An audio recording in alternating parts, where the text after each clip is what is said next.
Hey, everybody, it's Jonah Lupton back again with another episode of the Startup Sense podcast. Another great episode for you today. Another great guest as usual. We're talking to Robbie Bhathal. He is the founder, or actually co-founder, of a company called Suiteness. The website is suiteness.com. And Robbie, how are you today? I'm doing good. How about yourself? Awesome. So I know you're up to some pretty cool stuff at the company. You guys just closed a new round of funding. But before we talk about all that, just tell us a little bit about yourself. Yeah, born in Southern California, raised in India, and came back and spent high school and college here. Spent most of my career in finance. Started out my career in venture capital, actually, for about 4 years in private equity. And then when the market hit in 2008, decided I want to do something beyond just making investments. I want to build something and create something. So traveled around a little bit, went back to school, and been working basically in innovation labs and doing business corporate development for the last 5-6 years before starting Suiteness with my co-founder. Cool. So how many co-founders do you have? We have 2. How'd you guys find each other? So me and Kyle, Kyle is quite a unique story in himself. He was the original co-founder of Geek Squad out of his dorm room. He was the original geek building Unix systems and kind of been in the Valley, been around in product and development for a long time. Most recently, he was a chief product officer at Apartment List when they first started. And so he was looking to get into travel. I was working with some hotels at my previous job. Was kind of one of the better product and engineering people from specifically on a front end UI perspective, and he was telling me what he was working on, and I found there would be a huge opportunity here because I had a real world experience traveling before we started Suiteness, and so right person, right team. We have a third co-founder. Our CTO started his previous company with Kyle, and that was a successful exit. So the CTO, CPO, and myself, just the 3 of us just started going. Awesome. And similar life stages as well. We're later with family, and so we wanted to make the right. We want to have the right people around the table that can help drive efficiency and hopefully bring us to a faster pace. Cool. So talk to us. What is Suiteness? What does the company do? Yeah, so Suiteness is, in essence, you can think of it as a hotel booking platform that allows you to book suites. Suites are suites are really something that people haven't really been privy to because suites are typically not even bookable on the hotel's website. They kept them offline for brand safety. The technology systems haven't been built to be able to book them in real time a lot of times. And so we wanted to go out and find, we had a lot of customers and we were working on a product that allowed people to do group travel. And we found a lot of demand for people to stay together. And so Suiteness, we built to basically, the market spoke and we wanted to see if there was accommodations in hotels. So apartment-like accommodations in hotels that can give consumers what they want, families, groups, people mainly between 4 and 8 people.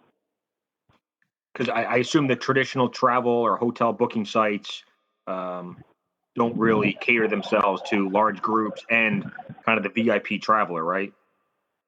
Well, yeah. I mean, I think so. Hotels do. Obviously, half the money spent in hotels is actually coming from 10% of the hotels. So very similar to see in airlines where 30% of the revenue comes from 8% of the customers. Hotels have typically created branding, right? 4-star, 5-star. But most of the things that people see online is the same rooms at pretty much a lot of hotels. So it's kind of the way that travel companies have been working is mass frequency. So like business travelers, people traveling by themselves. And I think with the recent influx I think with vacation rentals specifically, there's a whole new type of consumers. Millennials, the 25 to 40-year-old travelers are starting to travel more in clusters rather than traveling solo with family. And travel is becoming more of a durable good. So there needs to be an avenue for them for different types of people to find the different types of accommodation. Now you guys are a Y-Combinator company, right? Yes. So we just we finished this summer in Y-Combinator. So what did the company look like? How much traction did you guys have before Y-Combinator? So we were a little bit unique. We've been around for about a year and a half. So we bootstrapped the business. Me and Kyle, my co-founder Kyle did, and Bozo and Steven, and we raised a seed round from Scott Bannister, who was on the original board of PayPal, and his wife, Cyan Bannister, was actually our first investor. She's now a partner at FundersClub, and Structure. So we kind of had a kind of, there's the Y-Combinator has different types of companies. There's companies that have really big picture ideas that are just in the infancy. There's companies that are really unbelievable engineers and technologists, which I've never met, smarter people in that type of field, but they just never have built a company, so they need more guidance to get drive. And then there's also companies that have, for us, we're in a very competitive market. Travel is not easy. There's been a lot of failed companies in travel, and it's kind of one of the graveyards, they call it in Silicon Valley, where investors are very wary of it.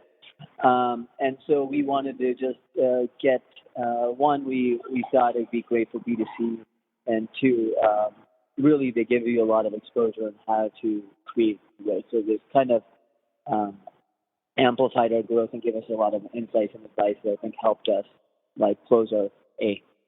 So it was a great program, and I think for us it was probably different than what some other might say. Right. And you guys all have, significant track records and resumes. So, I'm sure that's one reason you guys got into it. Not necessarily the traction with Suiteness, but kind of the proof that you guys have already done in your careers. Well, not even that. To do what we want to do, we really had to build a lot of tech. So, the last year and a half before that, it was just kind of developing the baseline. It's really not difficult to create an aggregated platform in any type of travel space by using Expedia's affiliate network and all this stuff. The problem is that no one else. You're never going to beat Expedia and Priceline on pricing. It's just they're the two biggest spenders on Google in the world. Wow. And so they spend $6 billion a year on SEM and together. And so it's travel's very. That's why it's an oligarchy. Yes, travel's very tough. So we grew and we were growing, and but we've been building, and we're more technologists than we are kind of than anything else, and we see inefficiency a lot in a lot of aspects of it, and we also see a lot of the demand is there if you bring in the right inventory. So why would you go for it? I was just going to say, why do you think the travel industry or the startups doing travel, why has it been a graveyard for them? Is it just lack of capital? The amount of capital it takes to compete with the big boys? Yeah, I think that customer acquisition is hard. B2C is tough. So travel, again, is such a big word. I hate to use that. I think it's just different types of travel. When you see it, the people that are getting acquired in travel are kind of like the pipelines, like Sidestep, a lot of the technology stacks. But when you try to build a B2C platform in travel, it's either pricing or it's either when you build a marketplace, it's either you win on pricing or you have something no one else has. And the problem is that travel is such an early adopter. They've been so, because these hard assets have wanted to sell their inventory as fast as they can because occupancy equals more profit, that they've been doing it for so long. It's hard to break a lot of capital. It's hard to break marketing power and brand and trust. And so whether it's on the Airbnb side, obviously it took them 4.5 years of growth and getting trust on something different than a hotel. But on the hotel side, You can call the hotel, you can go to the hotel, you can go to Expedia, Priceline. You just and on most of the OTAs are run by two companies, Expedia and Priceline. And so who all own basically everything in that regard. So it's hard to compete. It's a low switching cost. The consumer side is tough, and before travels, it's not like a durable spend.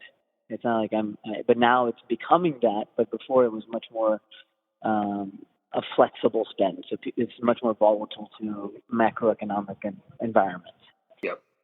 This is Jonah Lupton, founder of the Lupton Group and host of the Startup Sense podcast. Are you struggling to find the right tech team to build your company's website or mobile app? Maybe you've developed a product but need help with your go-to-market strategy, including branding and marketing. Well, stop worrying, because my team at the Lupton Group can assist you with all of those needs. We specialize in helping entrepreneurs and startups of all sizes launch and grow their businesses. For a free consultation, you can email me at jonahlupton@gmail.com or visit our website at luptongroup.co. I mean, it's not necessarily a spontaneous purchase, but you kind of have to be in front of the right person at the right time for them to use your platform. So how do you guys acquire customers? I mean, because you have two kind of acquisition issues, right? You have to get the hotels and the inventory onto the platform, and then you have to go out and acquire the customers. So what's your strategy for both? Yeah, so the hotel side has been, build the pipelines, make it easy for them, and do a lot with technology. So we've kind of trying to build our own onboarding system. We do a lot with very limited people, obviously, because the biggest cost in building a company and doing, especially on a two-sided platform like ours, is you have to acquire customers, like you said, both sides, which is very difficult. So we've been able to get the right type of hotels. We're much more peculiar about heavy density populations where we can actually get a couple of hotel groups that have a lot of hotels to them, right? So the sales cycle might be small. And we also did a lot of the integrations that hotels don't see typical startups doing.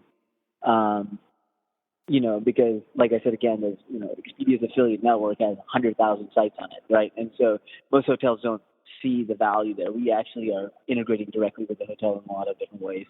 And so they see us. And so it just becomes more of a, they know our name, and we're also helping them be brand safe. And so we built the platform for hotels just as much as we built it for the Suiteness customer and someone coming in.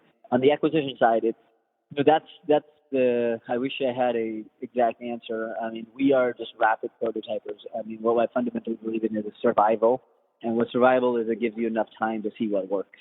And so we iterate on a product every day. We change. We built A/B testing in house. Built it on a kind of a newer programming language, which is much more data efficient and immutable. And in terms of the marketing, we do the same thing. We just try a lot of things: the paid advertising, long tail SEO, partnerships. I mean, we've hacked everything, and we've tried a lot. What kinds of partnerships have you guys been trying? Well, I mean, you have different types of partnerships. You can try you can try bloggers and different referral platforms. You can try companies. It's just the thing is it's really hard to try everything. So you just have to try a little bit to get to where you need to get to, where in terms of like a step function, right? And so we've tried nightclub reservations. We tried to contact executive assistants, law firm, like travel organizations and firms, partnerships with, you can name it. And we're spending more time than going to be in the next year and a half with partnerships. But, most of the stuff that we've done historically has been just through, various paid acquisition channels. Yeah, because you guys are going after, you're going after more affluent traveler, right? Yes, for the most part. I mean, there are stuff that we've started seeing in terms of the type of inventory we have, where we have, you could say it's like the top 10 percentile in spend. It's really not like we just go after the 1%. It's kind of where disposable income is, in the top 10 percentile. Now, do any of the hotels that you work with? I mean, was there concern if they give you access to their suites and their VIP rooms and things like that? do they risk pissing off the bigger companies, the Expedias and the TripAdvisors, or doesn't it matter because everyone has access to the same inventory? No, so that's the thing. You think about it, it's almost like a two-edged sword. They love the distribution, but they also are now. So hotels are not run. So hotels are a very interesting industry. Most people just think that you see the Four Seasons and that means but the Four Seasons is a brand. The hotels are owned by different people, and right. so so the brands charge money to the REITs or real estate investment trusts or hotel owners or ownership groups or management groups, and then you have management groups, and then you have actual brands that in the old school when there was much more loyalty, brands mattered, right? There was an easy way for you to know that I'm staying at this type of brand, so I know that this type of service at minimum. Now it's just much more open with OTAs. The problem is that online travel agencies have gotten a lot of power. Like Starwood and Marriott merged, and it's $10 billion, $15 billion, and Priceline's market cap is 70. And they're the ones that are selling hotel rooms. And so there's a lot of friction there too. Secondly, a lot of our partners don't want, you're not going to see a Porsche dealership next to a Honda dealership. When you're walking down Manhattan or wherever else you go, you kind of keep brand safe products in brand safe places. So, our site is logged in. And people, there's transparency. Hotel needs to know sometimes who the customer is to make sure they service them better. So we're building it in a much more fashionable way that allows them to be comfortable giving this to us. And it's actually they don't want to give it to anybody else because then they'll lose more power. How many hotels do you currently have on the platform? We have a little over 110. In about 10 cities? In about 5 cities. Okay. And I know you guys just announced yesterday that you've raised another $5 million from some investors. How are you guys planning on spending that money? It's just continuing the same path. Like for me, capital is really good in terms of testing, adding more cities, designing a better product, as well as just building up the data science and engineering team to continue to develop. Because we just have to continue to do a lot more integration and a lot more back-end work. And we store a lot of data. Just kind of focusing on how we can actually optimize the platform. So marketing, OpEx, and expansion. What's been your biggest city so far in terms of either number of hotels or number of reservations? So the thing is we were Vegas first. And obviously Vegas is one of the biggest markets in the world, so it naturally is our first city, and then New York is come up, and we're excited about Orlando because it has a very similar family traveler. We find a lot of data around the type of customer that wants to come, and so we open up the cities based on kind of what we assume is going to be the right markets and the right customers. So. Frequency obviously is going to be higher in our first market, but it's becoming a lot more spread out as we just, it takes time, as your listeners probably know and other founders. It just, SEO takes time, finding the right markets takes time, figuring out the right mix of marketing takes time, and just developing integrations and doing business takes time. So, that's what the capital will allow us to. What have been your best converting keywords on Google search? There's a lot. Sorry, there's someone just walked by.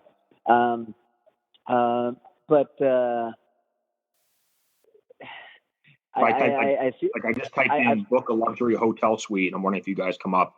I'm sure these are very competitive words, aren't they? Yeah, everything's very competitive. It's also very competitive. Yeah, because then you get someone to your site, and then you have to worry about actually converting the person, right? So it is a lot of. So the hardest part in anything, and especially in this stuff, is just getting enough data to make something statistically significant to make a decision, right? and the data takes time. So if I had a high frequency product in a less competitive industry, then I can figure out data a lot faster. Like if I'm selling e-commerce or like some type of durable good. With my type of product, it just takes time to figure out what works and what doesn't, and what markets and what's the optimal bid strategy. I mean, we spent a lot of. I mean, that was my background, was building models to optimize it. It's many different words in many different places. What's your typical kind of reservation value? Like how what's the average price kind of across all the suites, and then are people typically staying for like a weekend, 2-3 nights? Yeah, it's a little bit more. So the average is usually 2. Obviously, I think it's a little bit under 2 for the market. We're closer to 3, but it's weekends. But it's also market by market, to be honest with you. It's hard for me to say. If you throw in an average, it's going to be totally different between one market versus the other, because right, yeah. Each market varies. Right, in Vegas you can get 2 bedrooms for $600-700 a night, and they just have so much inventory, so much flexible inventory that ends up being $1,500. You can fit 8 people in there for 2 nights, and it ends up not being that bad, right? And then other people in a place like New York, it's just natural price increase, and you end up spending.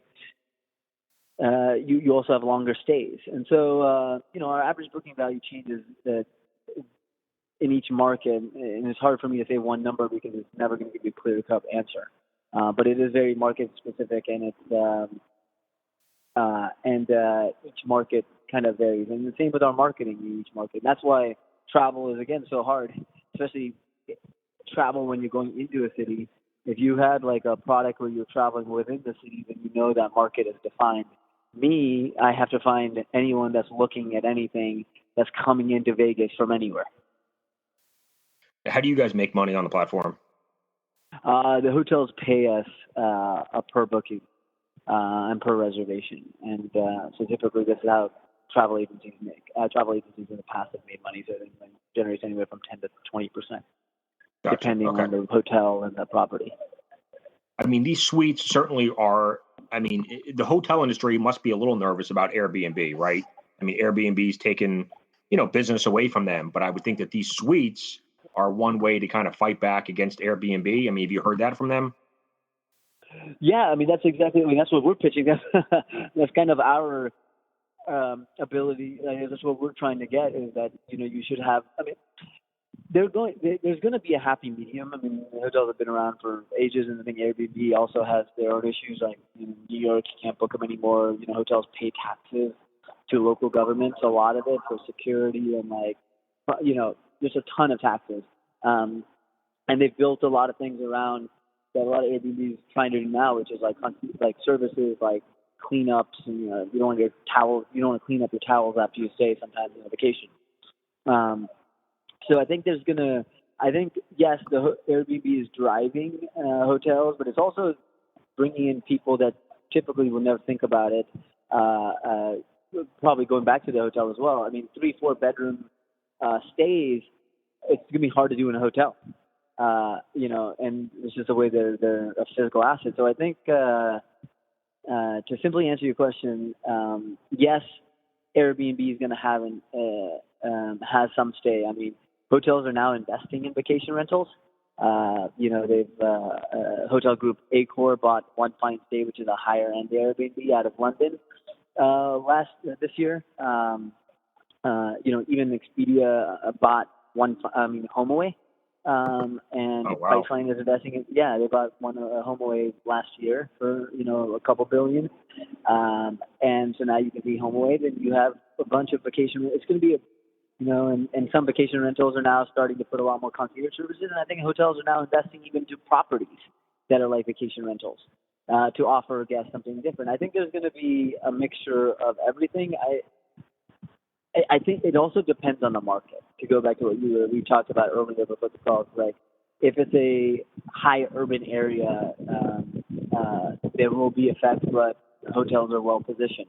If it's a area where there's beaches and stuff, then those hotels might have more effect than Airbnb than anywhere else. So, yes, it's having effect. Yes, consumers are there, but it's not I don't think it's a zero-sum game. So talk to us about FundersClub. I'm somewhat familiar with the platform. It's kind of like equity crowdfunding, but they also have their own fund. I know you guys are a part of the FundersClub family, so just tell us real quick kind of how you got involved with them and how much money you've raised from them. Yeah, we actually did two online platforms. We did AngelList and FundersClub first round, and we did FundersClub second. So second time I wasn't really wanting to go on any more kind of crowdsourcing sites. I think crowdsourcing sites are pretty tough from not only investors but also as a company, just because you have so many inherent hurdles to getting money. You want to keep investors up to date. Investors provide value, so that a lot of our investors have actually been the reason why we've been able to open doors and stuff like that. So FundersClub out of YC FundersClub is also a YC company 3-4 years ago. They're different. Their model was mainly around, we do the due diligence. We look at all the financials. We have an internal investment committee. So they actually do the due diligence and they only put a certain amount of companies onto the platform.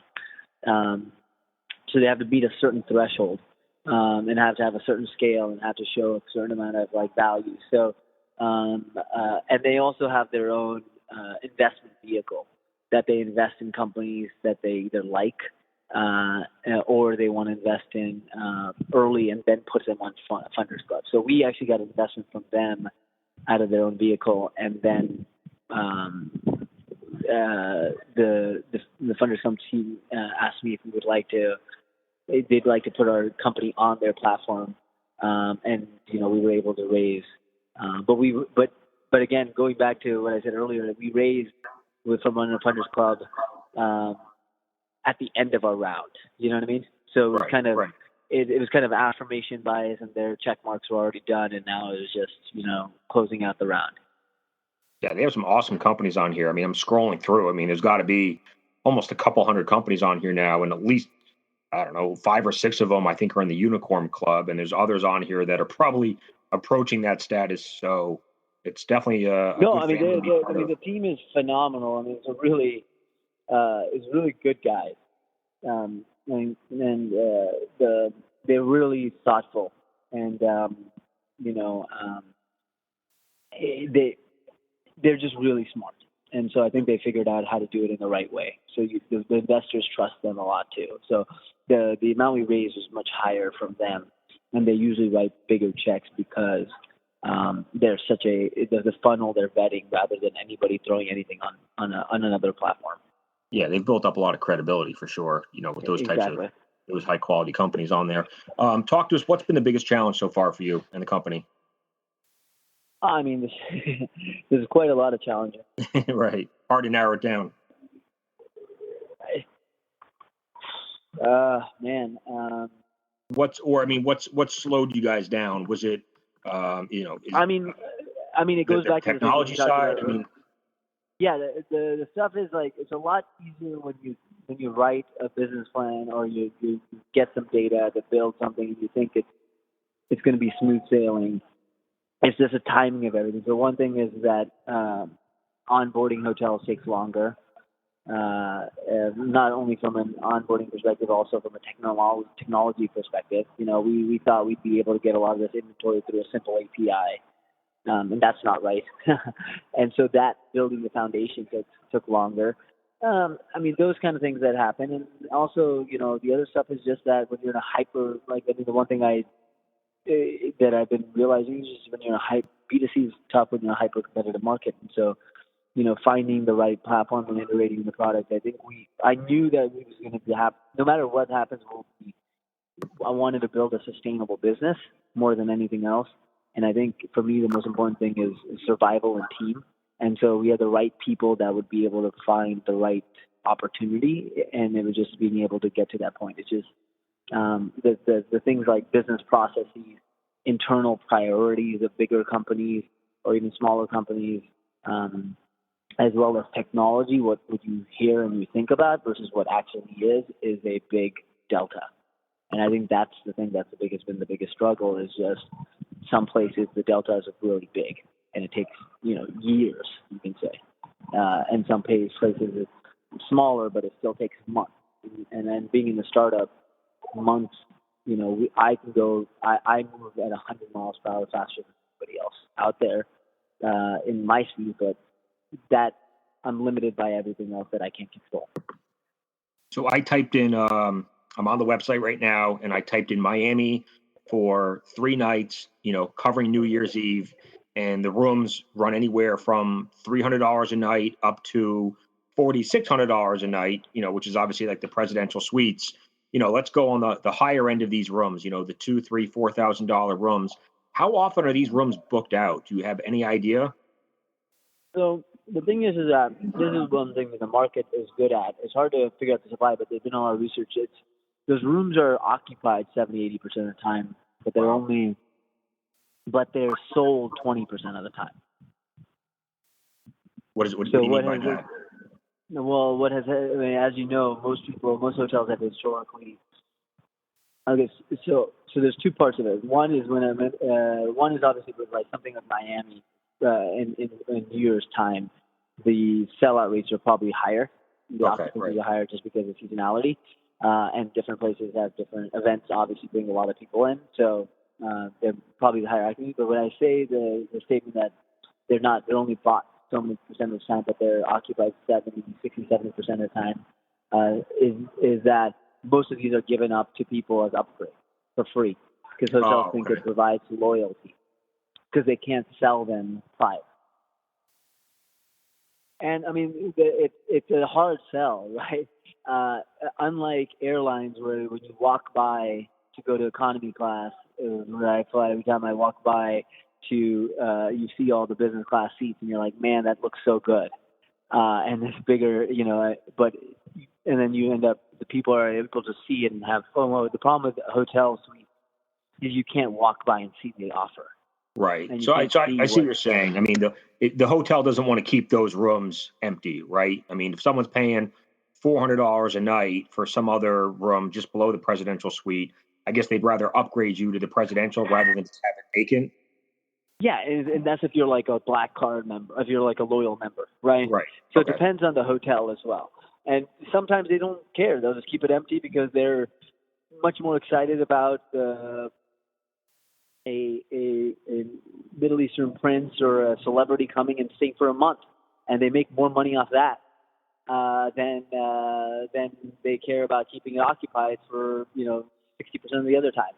Gotcha. And so that's kind of been the historical way. So the 4,600 one, is going to be a lot less frequent, but it's a different type of class, a different type of person. Think of that as first class.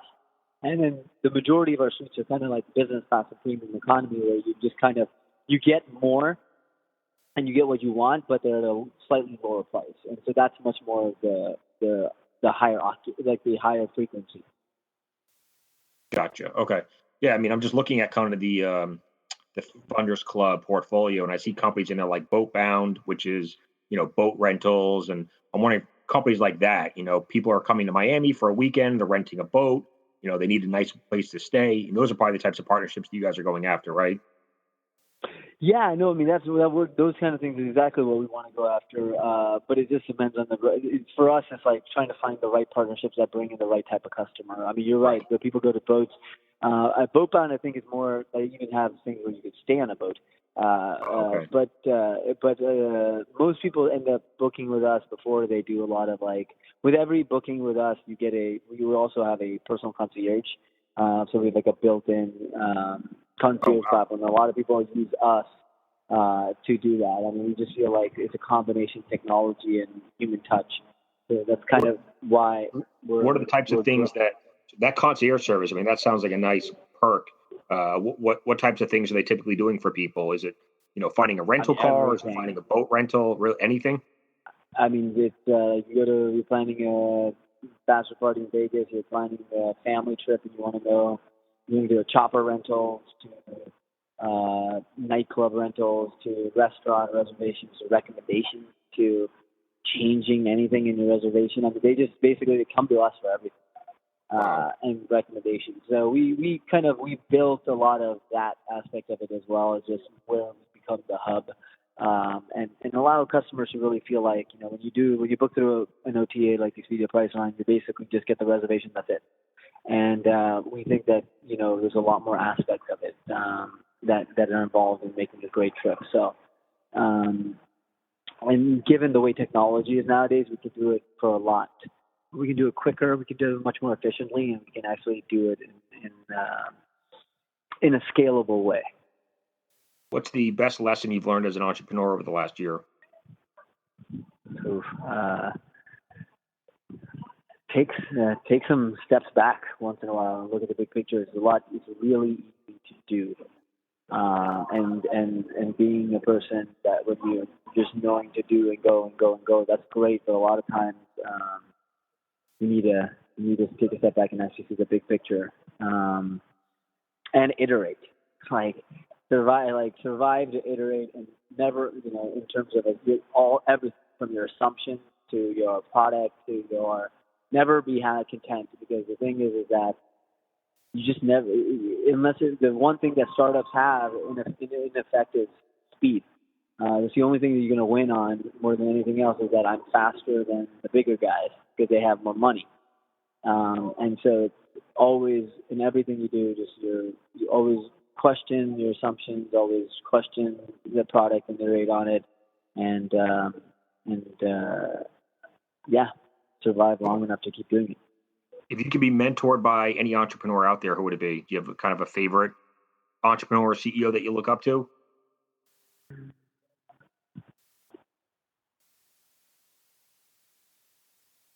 I joined. It's funny. My prior company before I started, it was Capital One, of all places, and not many people know about it. Capital One was actually started in 1991, and that's it.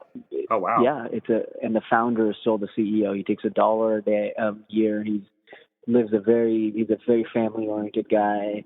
Built this thing as like a data testing product. The Capital One was the first big, went around to every bank to sell them on floating APRs rather than a fixed APR, so credit can be easier for people that want to start off. And so they use data driven on any. They're pretty much the epitome of data driven company. So and Rich Fairbanks is just a really nice guy. I would love to get, to me, that's an entrepreneur. He's built it from the ground up all the way to where he is, and he's still the CEO and founder. And I love tech, and I love everything about being Valley. And I think there's a lot of opportunity there. But he took the fundamental stuff that he did in terms of data-driven approach was 10 years before Google did it, and this is how business has been run. And I just love the fact that he was able to build a brand new business in one of the most competitive, monopolistic types of industries, and he's still loving it, and still runs the company himself. Cool. That's a pretty interesting story. I didn't know that. I just figured the company was decades old, 40, 50, 60 years old. 1992 they IPO'd, 1990 they started, when they got turned down by 14 banks or something.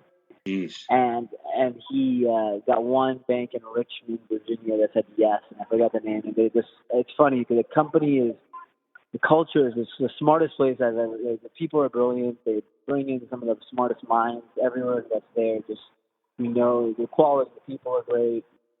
He's built a phenomenal business, and when he did it in 20-something years in one of the hardest industries. So he's an entrepreneur and he's humble too. He's an entrepreneur that he's amazing. If I was going to go into any business, it definitely would not be financials, banking. The margins are horrible. It is just so hard to make money in those markets. And exactly. I mean, whether it's now or whether it's 20 years ago, it's just as hard. Right.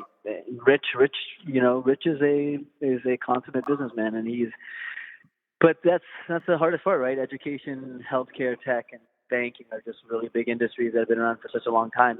They're all very tough. Well, it sounds like you guys are off to a great start. Sounds like you found a nice little niche here. Kind of last question, favorite book or TV show? Ooh, That's a good one. Oh man, I'm not a big book reader, so feel free to rattle off a couple TV shows. I feel like people are always looking for something good to get into. Yeah, no, so TV shows. I watched Westworld, and I got into that. In terms of books, Shoe Dog is one that I recently read. I like it a lot. It's the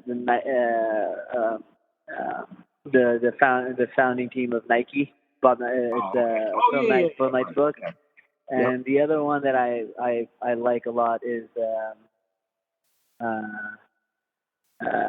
I'm trying to think of ones that I read recently. I read a lot more articles than I read books, but sitting down and I also like Traction. Actually, it was really good for when I was looking at different books to think about and like just creating short, simple tests. I think from your users, your podcast listeners might like that book. It's just basically on multiple traction methods early in a company, and I thought that was pretty useful. Maybe I should start asking like favorite book or blog, because I feel like a lot of us, we don't have time, especially the founders. We don't have time to sit down and read, a 200, 300 page book, but most of us are, reading blogs on a daily basis.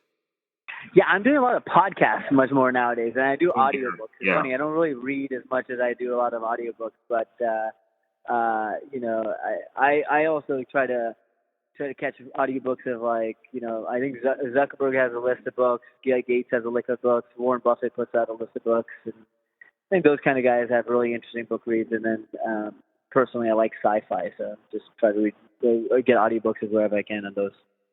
Cool. Well, we'll end it there, man. I know you're a busy guy and you got to get back to building your company. So I want to thank you for coming on. Great guest. This is Robbie Bhathal from Suiteness, and I'll put all this in the show notes. But what's the best way for people to find you and your company? Yeah, visit us on suiteness.com. I mean, you can sign up and or you can just email me, Robbie at Suiteness. Always happy to help fellow startup founders. Cool, man. I appreciate it. Wish you the best luck, and feel free to come back anytime and give us some updates. Thanks so much. Have a good day. Bye. Later, Robbie.